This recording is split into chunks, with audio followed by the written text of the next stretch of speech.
Continuamos. Vamos a ver ahora el concepto de disoluciones.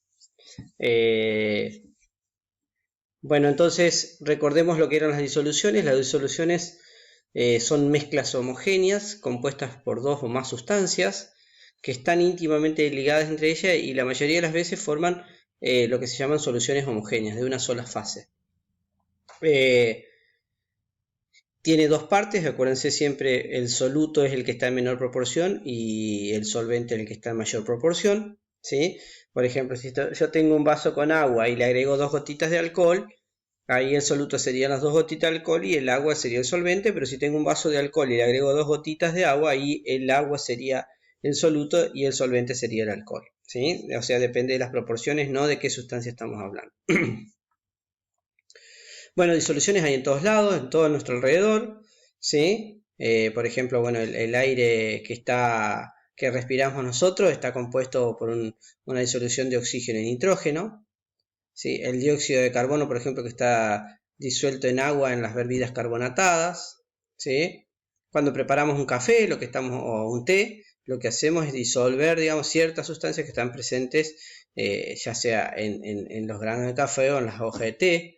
El océano es una disolución formada por muchas sales distintas, dentro de los que encontramos el cloruro de sodio.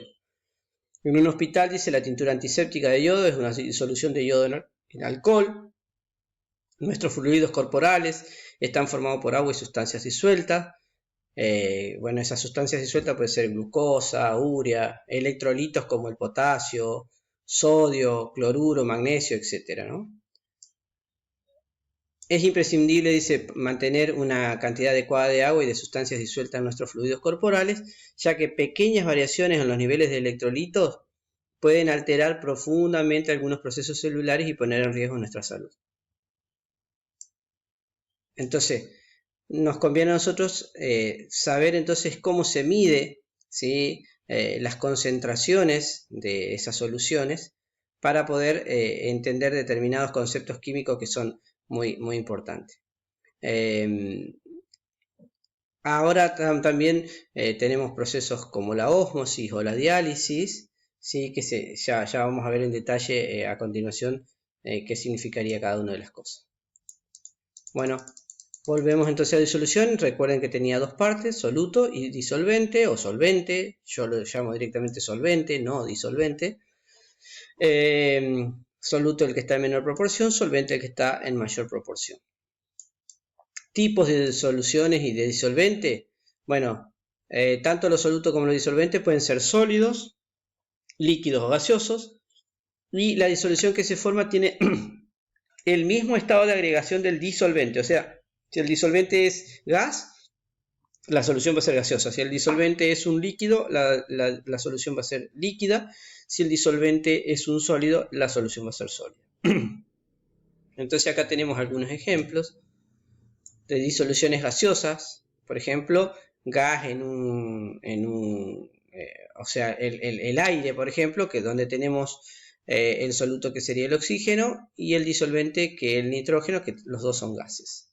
Las líquidas, acá por ejemplo gas en un líquido, líquido en un líquido o sólido en un líquido. Dentro de gas en un líquido pues tenemos la soda, por ejemplo, que no es otra cosa que el dióxido de carbono, que es un gas disuelto en agua. Líquido en líquido tenemos el vinagre, por ejemplo, que es ácido acético disuelto en agua. Sólido en líquido, bueno, tenemos el agua de mar, que por ejemplo tenemos una sal como cloruro de sodio disuelto en agua. Y las disoluciones sólidas son líquido en un sólido o sólido en un sólido. Líquido en un sólido es lo que se llama amalgama dental, que es una mezcla de mercurio con plata. Y sólido en un líquido tenemos el bronce, que es zinc con cobre, y acero, que es carbono con hierro. Ahí tenemos ejemplos de distintos tipos de soluciones. ¿Qué es la solubilidad? Bueno, la solubilidad es una propiedad, ¿sí?, que lo que mide es la cantidad de soluto que puede disolver un determinado disolvente o solvente, ¿sí? Esa solubilidad depende de muchos factores, como por ejemplo el tipo de soluto, el tipo de disolvente o la temperatura. La solubilidad representa la cantidad máxima de soluto que puede disolverse en esa cantidad de disolvente a una determinada temperatura, ¿sí? Y por lo general, dice, se expresa como los gramos de soluto que se pueden disolver en cada 100 gramos de agua. O sea, gramos de soluto por cada 100 gramos de agua. Cuando el soluto se disuelve inmediatamente tras su adición al solvente, la disolución no contiene todavía la cantidad máxima de disoluto y se llama disolución no saturada. Dentro de esta se encuentran las disoluciones concentradas y diluidas. En cambio, dice, cuando una disolución contiene la cantidad máxima de soluto que puede disolverse, se dice que esta es una disolución saturada. En una disolución saturada, la velocidad de disolución del soluto se iguala a la velocidad de cristalización, ya que no puede aumentar la cantidad de soluto que se disuelve en la disolución. ¿Qué significaría este texto? Bueno, yo tengo, por ejemplo, la solubilidad, que es la capacidad que tiene el disolvente de disolver una determinada sustancia. ¿Cuántos gramos puede disolver? Vamos a suponer 1 litro de agua pura. Este número lo estoy inventando para que me entienda. Dice que la solubilidad del agua pura a 20 grados, vamos a suponer, disuelve 50 gramos de sal. ¿Sí? Si yo tengo 1 litro de agua, ¿sí?, a 20 grados y le agrego 10 gramos de sal, ¿sí?, no llegué al punto de saturación todavía, ¿sí?, porque puede disolver hasta 50, ¿sí? Entonces, si le agregué 30 gramos de sal en lugar de 50, se llama solución concentrada. Si le agregué 10 gramos, se llama solución diluida. Si a ese litro de agua yo le agrego 50 gramos de sal, ahí pasa a ser una solución saturada, ¿sí? Y si le agrego más sal, a medida que se va disolviendo la sal en agua, se van formando nuevos cristales. Por eso en el fondo queda como cristalitos que no se disolvieron. O sea, si yo le llego a agregar 55 gramos de sal a ese litro de agua, va a haber 5 gramos que no se van a disolver, van a quedar como cristales en el fondo.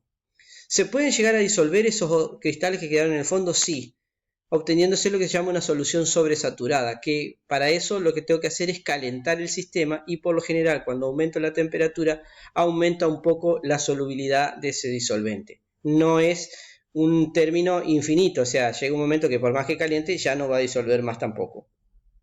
Pero esa solución que se llama sobresaturada, producto del calentamiento del sistema, es una solución inestable, o sea que cuando se enfríe esa solución, esos cristalitos que se disolvieron porque aumenté la temperatura van a volver a formarse y van a quedar de nuevo en el fondo como si nunca se hubieran disuelto. Eso sería el concepto de solubilidad. Acá tienen ejemplos de cómo obtenerla. Fíjense, tenemos agua, le agrego un poquito de soluto y va a ser diluido. Le agrego un poco más, se llama concentrada. Ambas son no saturadas. ¿Por qué no saturadas? Porque no llegué al máximo que puede disolver ese volumen de solución, de disolvente, perdón. Si yo agrego el máximo pasa a ser saturada y si yo lo caliento este sistema puedo obtener una sobresaturada, pero que es una solución inestable. Por lo general, a medida que aumento la temperatura, aumento la solubilidad del compuesto y acá tenemos un ejemplo. Tenemos un cuadro donde vemos la solubilidad por cada 100 gramos de agua, ¿sí? O sea, gramos de soluto por cada 100 gramos de agua y la temperatura. Vamos a tomar, por ejemplo, el caso de la glucosa, por ejemplo, que es esta gráfica de acá. A 20 grados centígrados, la glucosa disuelve aproximadamente 78, 80, no llega a 80, 78 gramos de glucosa por cada 100 mililitros de agua. Pero si yo aumento la temperatura de la glucosa, vamos a aumentarlo a 40, fíjense, me vengo hasta acá y ahí me vengo para el gráfico de solubilidad y nos da que aproximadamente 130 gramos de agua disuelve a 40 grados, ¿sí? Fíjense, aumenté 20 grados la temperatura y disuelve casi el doble de soluto también. O sea, por lo general entonces, para la mayoría de las sustancias, a medida que aumento la temperatura, aumenta la solubilidad. Pero hay excepciones, por ejemplo acá, el sulfato de sodio. Esto que está en color lila. Fíjense, a medida que aumento la temperatura, en lugar de subir esta gráfica para acá, va bajando. O sea que a medida que aumento la temperatura, va disminuyendo la solubilidad, ¿sí?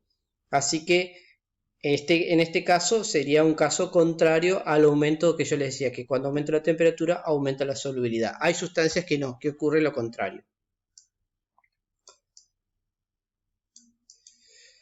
Si vemos una gráfica acá, ¿sí? Esta gráfica sería solubilidad en función del tiempo. La gráfica que vemos acá sería las disoluciones saturadas, ¿sí? La gráfica de solución saturada. Por debajo de esa gráfica serían soluciones no saturadas y por encima soluciones sobresaturadas.